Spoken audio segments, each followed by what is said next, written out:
அஸ்ஸலாமு அலைக்கும் வரஹ்மத்துல்லாஹி தஆலா வபரகாத்துஹு. பிஸ்மில்லாஹிர் ரஹ்மானிர் ரஹீம். அன் அபீ ஹுரைரா ரலியல்லாஹு தஆலா அன்ஹு அனின் நபிய்யி ஸல்லல்லாஹு அலைஹி வஸல்லம் கால் லைஸல் கினா அன் கஸரத்தில் அரல் வலா கின்னல் கினா கினன் நஃப்ஸ் முத்தஃபக்குன் அலைஹி. ஆமன்னா பில்லாஹ் ஸதகல்லாஹு மௌலானல் அலியுல் அதீம். நலமிர்மானா ரசூலே கரீம் ஸல்லல்லாஹு அலைஹி வஸல்லம் அவர்கள் அருளியதாக அபூ ஹுரைரா ரலியல்லாஹு அன்ஹு அவர்கள் அறிவிக்கின்ற அறிவிப்பு, வசதி வாய்ப்பு என்பது செல்வம் அதிகரிப்பதனால் அல்ல, மாறாக மனம் போதுமாக்குவதாக இருக்கிறது என்று பெருமானார் ரசூலே கரீம் ஸல்லல்லாஹு அலைஹி அவர்கள் பகர்ந்தார்கள். வீடு வாசல், காடு, செல்வங்கள், பொருள்கள் இவைகளெல்லாம் அதிகம் அதிகம் இருப்பதன் மூலமாக நாம் மன நிறைவை கண்டுவிட முடியாது. அல்லாஹ் அளித்தவற்றை கொண்டு நாம் போதுமாக்கினோம் என்றால்தான் நமக்கு மன நிறைவு உண்டாகும். காலமெல்லாம் ஆசை ஆசையாக நாம் வாழக்கூடாது. ஊரையே வளைத்து போட வேண்டும், எங்கு பார்த்தாலும் மனைகளை வாங்கி குவிக்க வேண்டும், வீட்டை புதுப்பித்து கொண்டே இருக்க வேண்டும், வீட்டுக்கு தேவையான அந்த சொகுசு பொருள் புது புது பொருள்களாக வாங்கி கொண்டாந்து அலங்கரிக்க வேண்டும் என்ற முறையிலே வாழ்வது இருக்கிறதே, அதில் உண்மையான ஒரு மன நிறைவை காண முடியாது. மன நிறைவு என்பது ஏக இறையோன் அளித்த அந்த செல்வங்கள் எவ்வளவு இருக்கிறதோ அதை கொண்டு நாம் கொள்வதுதான் என்று பெருமானார் ரசூலே கரீம் ஸல்லல்லாஹு அலைஹி வஸல்லம் பகர்கிறார். இன்றைய காலகட்டத்தில் இது ஆண்களுக்கும் குறிப்பாக பெண்களுக்கு மிக முக்கியமான ஒரு விஷயம். நகைக்கு மேல் நகை சேர்க்க வேண்டும், பொருளுக்கு மேல் பொருள் சேர்க்க வேண்டும், 4 பேருக்கு முன்னாலே நாம் அலங்காரமாக காட்சியளிக்க வேண்டும் என்று நினைக்கக்கூடியவர்களுக்குத்தான் பெருமானார் ரசூலே கரீம் ஸல்லல்லாஹு அலைஹி வஸல்லம் இப்படிப்பட்ட ஒரு ஹதீஸை பகர்கிறார். ஒரு அருமையான ஹதீஸ், மற்றும் ஒரு ஹதீஸ், கத் அஃபலஹ மன் அஸ்லம், ஒரு முஸ்லிம் வெற்றி பெற்று விட்டார். ஒரு ருசிக்க கஃபா போதுமான அளவுக்கு, அவருடைய தேவையான அளவுக்கு வாழ்வாதாரம் வழங்கப்பட்டிருக்கிறார். வ கன்னஹுல்லா பிமா ஆத்தாஹுல்லா, அல்லாஹ் அவருக்கு அளித்ததை கொண்டு அவர் போதுமாக்கி கொள்கிறாரே, இவர்தான் வெற்றி பெற்றவர் என்றார்கள் நபிகள் நாயகம் ஸல்லல்லாஹு அலைஹி வஸல்லம் அவர்கள். நினைத்து பார்க்கிறோம், அல்லாஹ் எந்த வகையிலையும் நம்மை குறைவாக வைத்து விடவில்லை. நல்ல ஆடைகள் அணிந்து வார இருக்கிறோம், 3 வேளை பசியாறி கொண்டிருக்கிறோம், ஒரு வீடு வாசலோடு வாழ்ந்து கொண்டிருக்கிறோம். இதை வைத்து நாம் போதுமன்ற மனமே பொன் செய்யும் மருந்து என்று கூறுவார்கள் அல்லவா, அந்த போதுமனம் என்ற மனசோடு நாம் வாழ்ந்தோம் என்றால் நமக்கு ஒரு நிம்மதி இருக்கிறது. அதில் தான் வெற்றி இருப்பதாக பெருமானார் ரசூலே கரீம் ஸல்லல்லாஹு அலைஹி வஸல்லம் பகர்கிறார். பார்க்கிறோம், ரயில் நிலையங்களிலேயுமே, பேருந்து நிலையங்களில், மற்ற பிளாட்ஃபார்ம்களில் நாம் பார்க்கிறோம், எத்தனையோ பேர் அங்கே கடந்து சிரமப்பட்டு கொண்டிருக்கிறார்கள். தங்களுடைய பிள்ளைகளோடு, குழந்தைகளோடு, ஒரு சின்ன குடிசைகளோடு, கூடாரங்களோடு, அந்த கொசுக்கடிகளில் கிடைத்ததை உண்டு கொண்டு சாப்பிட்டு கொண்டு இவர்களோடு நம்மை இணைத்து பார்க்கிற போது, செல்வம் விஷயத்திலே நமக்கு கீழ் உள்ளவர்களை பாருங்கள் என்றார்கள் நபிகள் நாயகம் ஸல்லல்லாஹு அலைஹி வஸல்லம். அல்லாஹ் நம்மை எந்த அளவுக்கு ஒரு நிம்மதியாக வாழ வைத்திருக்கிறான், ஒரு மன நிறைவோடு வாழ வைத்திருக்கிறான். இதற்கு நாம் அல்லாஹுக்கு ஆயிரம் நாம் நன்றி செலுத்த வேண்டுமே என்று பெருமானார் ரசூலே கரீம் ஸல்லல்லாஹு அலைஹி வஸல்லம் பாருங்கள். முன்னோர்கள் எப்படி வாழ்ந்திருக்கிறார்கள், பெருமானார் ரசூலே கரீம் ஸல்லல்லாஹு அலைஹி வஸல்லம் அவர்கள் சத்திய சஹாபிகளுக்கு எப்படி நல்லுபதேசம் செய்திருக்கிறார்கள். ஹக்கீம் இப்னு ஹிஸாம் ரலியல்லாஹு அன்ஹு அவர்கள் கூறுகிறார்கள், பெருமானாரிடத்திலே வந்து நான் ஒருமை எனக்கு ஏதாவது தாருங்கள் என்று கேட்டேன், தந்தார்கள். மீண்டும் மீண்டும் நான் கேட்டுக்கொண்டே இருந்தேன், தந்து கொண்டே இருந்தார்கள். கடைசியா சொன்னார்கள், யா ஹக்கீம், ஹக்கீமே, இன்னஹாதல் மால ஹதிர் ஹுல்முன், செல்வம் இருக்கிறதே, பணம் காசு இருக்கிறதே, பொருள் இருக்கிறதே, பார்ப்பதற்கு அது பசுமையாக தெரியும், இனிமையாக தெரியும். ஃபமன் அகதஹு பி சகாவத்தி நப்சின் பூரிக்க பீஹி, பெருந்தன்மையோடு ஒருவர் அந்த செல்வத்தை பெற்றுக்கொண்டார் என்றால் நல்ல மனசோடு அதில் அவருக்கு பரக்கத் இருக்கிறது. அப்படி இல்லாமல் வமன் அகதஹு பி இஷ்ராஃபி நப்சின், ஆசையோடு ஆசையாக, பேராசையாக செல்வத்தை சேகரித்து கொண்டே இருந்தோம் என்றால் லம் யுபாரக் லஹு ஃபீஹி, அதிலே பரக்கத் இருக்காது. அந்த பணம் எப்படி வேண்டாலும் செல்வம் எப்படி வேண்டுமானாலும் செல்வோம் என்று சென்று விடும், அவ்வளவுதான் என்றார்கள் நபிகள் நாயகம் ஸல்லல்லாஹு அலைஹி வஸல்லம் அவர்கள்.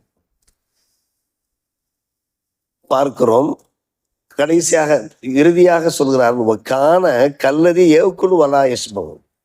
செல்வம் வேண்டும் வேண்டும் என்று ஆசையோடு அலையக்கூடியவர்கள், பேராசையோடு அலையக்கூடியவர்கள், அவர்கள் யார் போன்று ஆய்விடுவார்கள் என்றால், எவ்வளவு உண்டாலும் பசி தீரமாட்டார்களே அவர்களை போன்று ஆய்விடுவார்கள் என்று ஒரு உதாரணமும் சொல்லிய கையோடு, ஓங்கிய கை இருக்கிறதே அதான் தாழ்ந்த கையை விட மிக சிறப்பான விஷயம், நாம் கொடுக்க பழக வேண்டும் அன்பு நண்பரே ஹக்கீமே என்று அறிவுறுத்தினார்கள் அண்ணலம் பெருமானார் ரசூலே கரீம் ஸல்லல்லாஹு அலைஹி வஸல்லம் அவர்கள்.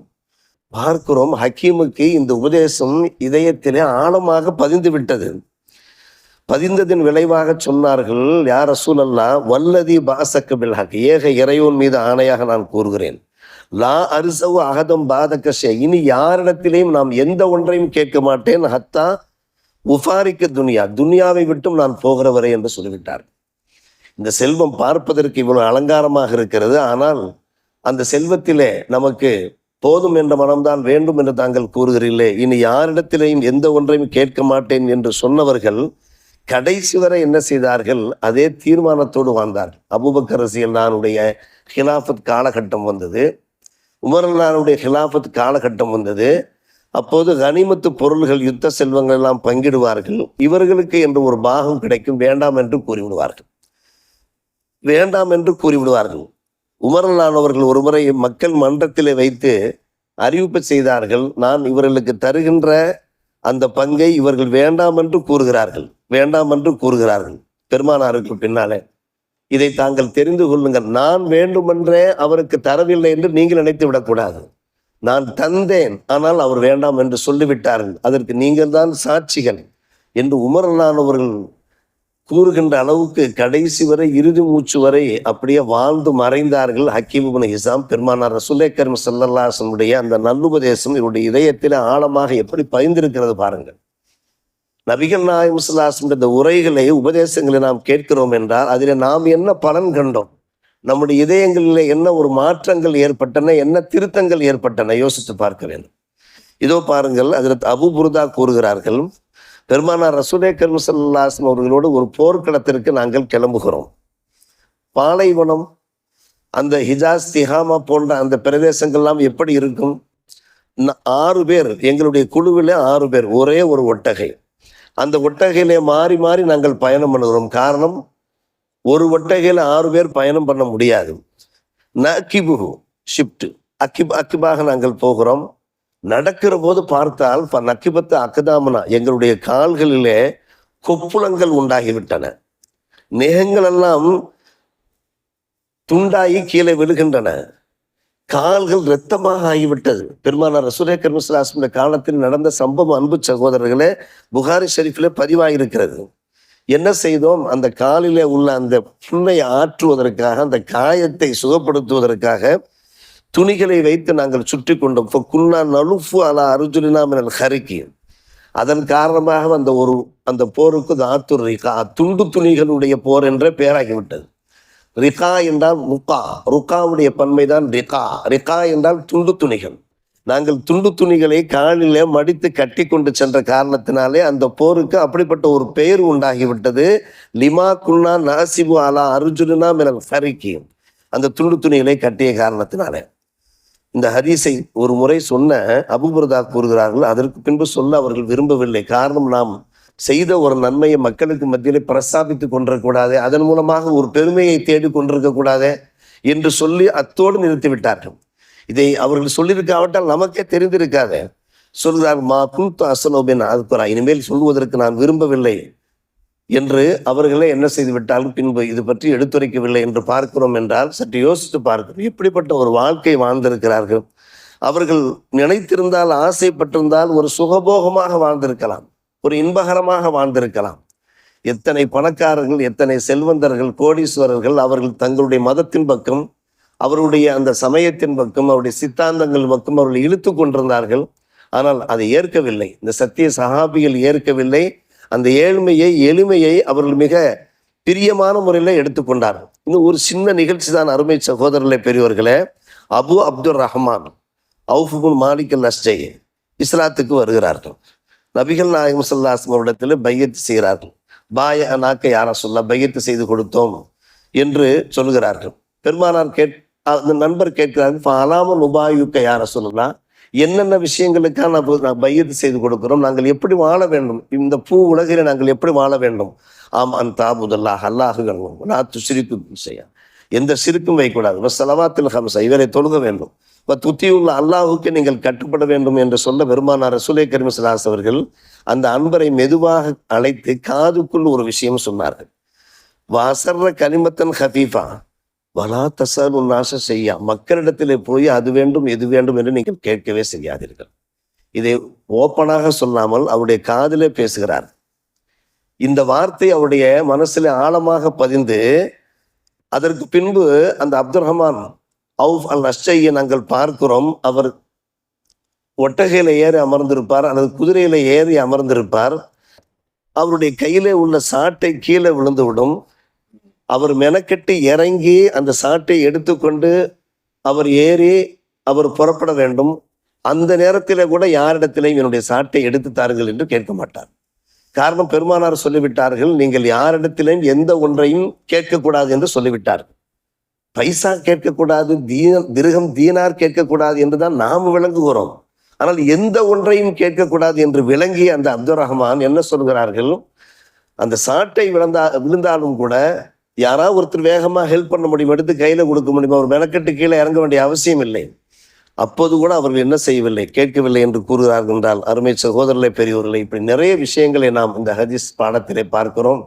பார்க்கிற போது இந்த உலகத்திலே அல்லாஹ் நமக்கு ஒரு அமைதியான நிம்மதியான வாழ்க்கையை தந்திருக்கிறான். பிறரை எதிர்பார்த்து நாம் வாழக்கூடாது, பிறரிடத்தில் நாம் கையேந்தி நாம் வாழவே கூடாது. அதை நம்ம அல்லாஹ்விடத்தில் கேட்கலாம். அல்லாஹும்ம மக்ஃபினா பி ஹலாலிக அன் ஹராமிக வ அக்னினா பி ஃபத்லிக அம்மன் சிவாக், யா அல்லாஹ், நீ கொடுத்த அந்த ஹலாலான ரிஸ்கை கொண்டு எனக்கு போதும் என்ற மனசை நீ தா என்று நாம் கேட்கலாம். அல்லாஹ் அடுத்த ஹலால் ரிஸ்கை கொடுக்க ஆரம்பித்து விடுவான். அடுத்து நமக்கு என்ன தேவை ஏற்படுகிறதோ அந்த தேவைக்கு ஹஸ்புனல்லாஹ் வ நிஅமல் வக்கீல், அல்லாஹ் போதுமானவன். எனவே போதுமன்ற மனசோடு நாம் வாழ்ந்தோம் என்றாலே நாம் நிச்சயமாக வெற்றி பெற்றவர்கள். அதில் தான் நமக்கு மன நிறைவு, நிம்மதி கிடைக்கிறது என்கிற இந்த அருமையான அன்னலாருடைய அழகிய உபதேசங்களை வாழ்க்கையிலே கடைபிடிப்போம். அல்லாஹ் நம் எல்லோருக்கும் நல்லொரு புரிவானாக. வாஹிர் தாவானா அல்ஹம்துலில்லாஹி ரப்பில் ஆலமீன்.